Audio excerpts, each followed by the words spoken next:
You, John Fitzgerald Kennedy, do solemnly swear I, John Fitzgerald Kennedy, do solemnly swear that you will faithfully execute the office of President of the United States that I will faithfully execute the office of President of the United States and will, to the best of your ability, and will, to the best of my ability, preserve, protect, and defend the Constitution of the United States. preserve, protect, and defend the Constitution of the United States. So help you God. So help me God.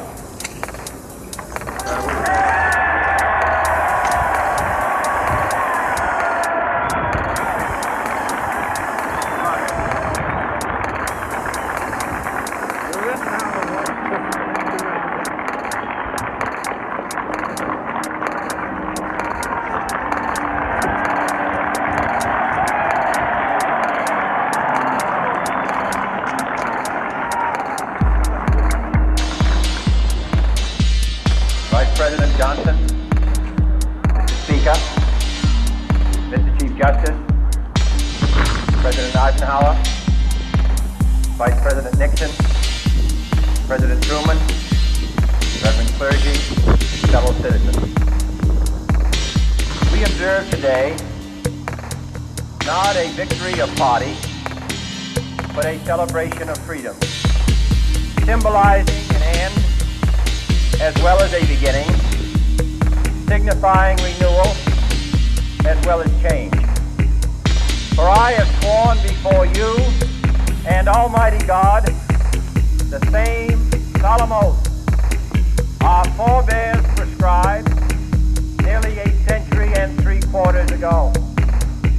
The world is very different now, for man holds in his mortal hand the power to abolish all forms of human poverty and all forms of human life. And yet the same revolutionary beliefs for which our forebears fought are still at issue around the globe. The belief that the rights of man come not from the generosity of the state, but from the hand of God. We dare not forget today that we are the heirs of that first revolution. Let the word go forth from this time and place to friend and foe alike that the torch has been passed to a new generation of Americans born in this century, tempered by war, disciplined by a hard and bitter peace, proud of our ancient heritage, and unwilling to witness or permit the slow undoing of those human rights to which this nation has always been committed and to which we are committed today at home and around the world.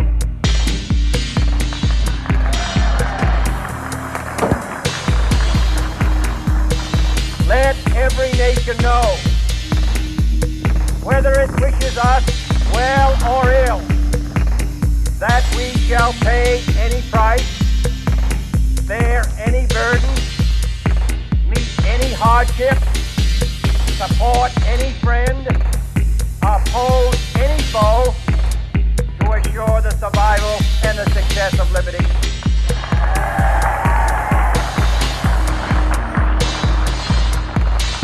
This much we pledge and more. To those old allies whose cultural and spiritual origins we share, we pledge the loyalty of faithful friends. United, there is little we cannot do in a host of cooperative ventures. Divided, there is little we can do, for we dare not meet a powerful challenge at odds and split asunder. To those new states whom we welcome to the ranks of the free, we pledge our word that one form of colonial control shall not have passed away, merely to be replaced by a far more iron tyranny. We shall not always expect to find them supporting our view, but we shall always hope to find them strongly supporting their own freedom, and to remember that in the past, those who foolishly sought power by riding the back of the tiger ended up inside.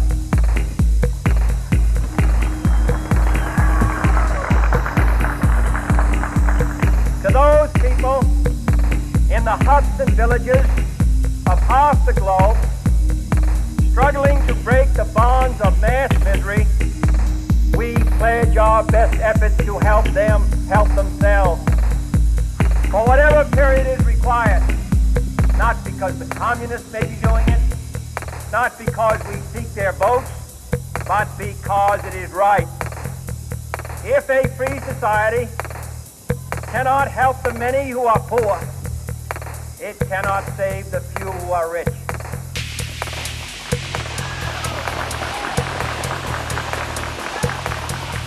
To our sister republics south of our border, we offer a special pledge to convert our good words into good deeds, in a new alliance for progress, to assist free men and free government in casting off the chains of poverty.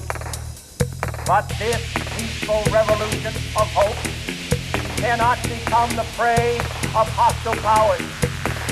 Let all our neighbors know that we shall join with them to oppose aggression or subversion anywhere in the Americas. And let every other power know that this hemisphere intends to remain the master of its own house.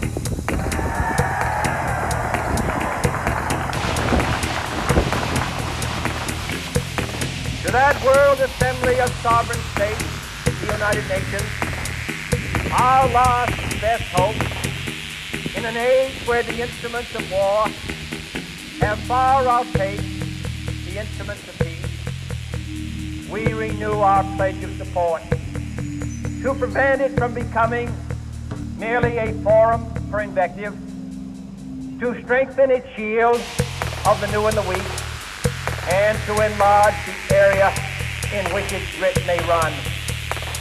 Finally, to those nations who would make themselves our adversary, we offer not a pledge, but a request that both sides begin anew the quest for peace. Before the dark powers of destruction, unleashed by science, engulf all humanity in planned or accidental self-destruction.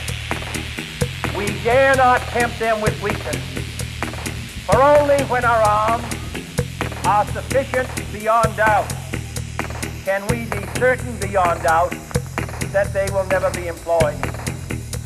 But neither can two great and powerful groups of nations take comfort from our present course, both sides overburdened by the cost of modern weapons, both rightly alarmed by the steady spread of the deadly atom, yet both racing to alter that uncertain balance of terror that stays the hand of mankind's final war.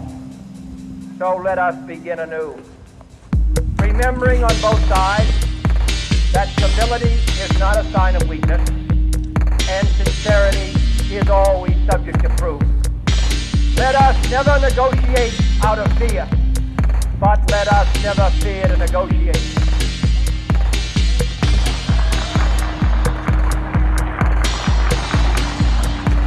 Let both sides explore what problems unite us, instead of belaboring those problems which divide us. Let both sides, for the first time, formulate serious and precise proposals for the inspection and control of arms, and bring the absolute power to destroy other nations under the absolute control of all nations.